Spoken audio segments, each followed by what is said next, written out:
speaking to you direct from San Francisco. Good evening, ladies and gentlemen. This is Drew Pearson, Paris. The war is now practically over on the Western Front, officially. Here is the inside story of how it was accomplished without declaring VE Day.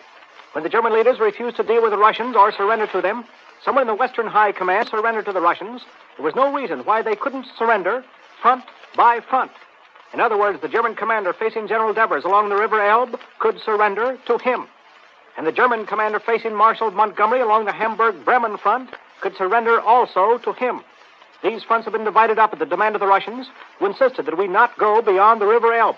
Therefore, with each front carefully roped off, it was decided that there was no need of our wasting more British and American lives if the German commanders opposite us wanted to surrender. However, VE Day and the official end of the entire European war must wait for the end on the Russian front also. The Red Army is rapidly mopping up the few remaining pockets, and VE Day should come very soon.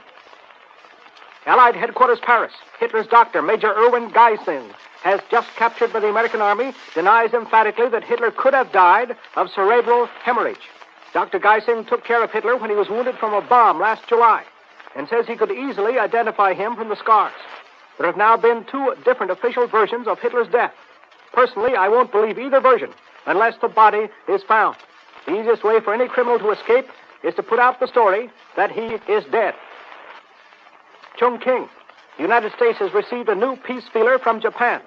However, it does not involve unconditional surrender. There is no way of telling what is behind this peace feeler except this. Premier Suzuki and the entire Japanese moderate class are simply scared to death over the fall of Germany. They would like desperately to work out a negotiated peace. Suzuki has secretly begun reshuffling all Jap military commanders so that men personally loyal to him will be in command. He wants to oust the fanatical fascist Jap commanders who once tried to assassinate him because he was too moderate. Apparently, Suzuki is making the secret reorganization so that if Japan does decide to surrender, he won't be faced with fanatical commanders in the front lines who refuse to lay down their arms the same way some Nazis did in Germany. Hollywood. Some movie houses are holding back against showing the atrocity pictures of how the Nazis starved innocent civilians. They are afraid unpleasant pictures will make the American public quit going to the movies. However, in my opinion, the American people not only can take it, but should take a second or even third look at these pictures whenever they hear any appeasers proposing a soft peace. The War Department. A strict barrier between Russian and American troops has been thrown up along the River Elbe. There can be no crossing this line, nor fraternizing among Russian and American soldiers, though both have a great admiration for each other.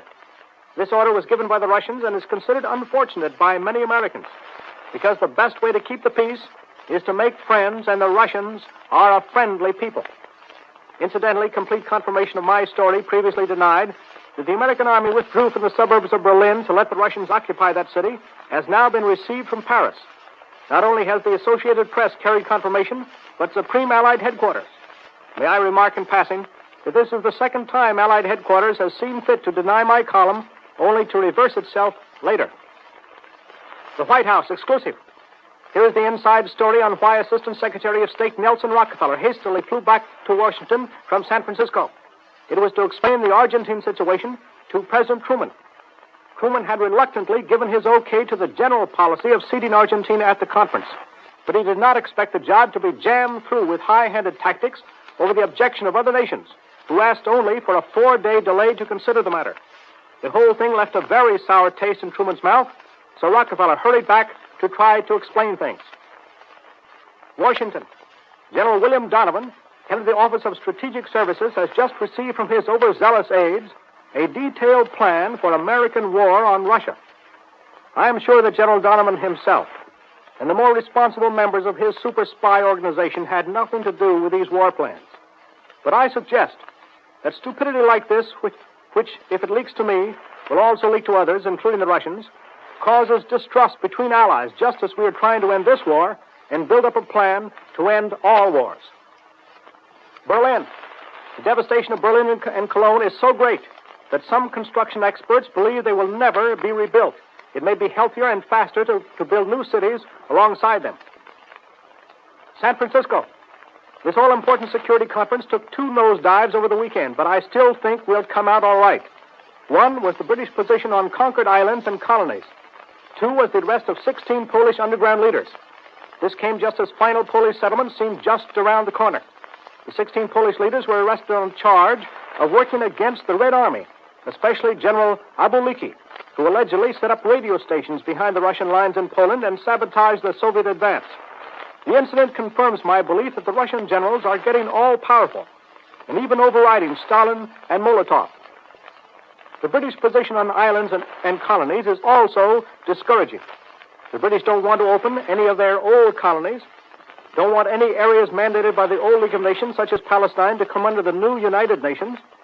And finally, they want the United Nations to inspect all fortifications on islands that we have taken in this war, including Iwo Jima, Okinawa, Tarawa, and Saipan. President Roosevelt had been willing to open these islands to the United Nations, provided the British reciprocated. However, I predict that the United States will never consent to the British proposal without reciprocity.